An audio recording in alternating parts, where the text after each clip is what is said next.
The rotisserie safety valve will cause ignition to spark and gas to flow when the control knob is depressed.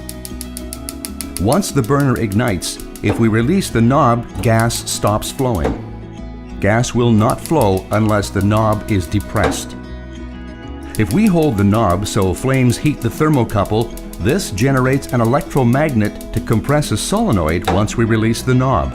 In short, once the burner is hot, gas flows. When damaged, the problem is almost always the solenoid, and the entire valve has to be replaced. Showing the thermocouple and aluminum cap removed to extract the solenoid, we can see the spring-loaded gas blockade. In a pinch, we clip off the spring-loaded disc and reinstall into the valve.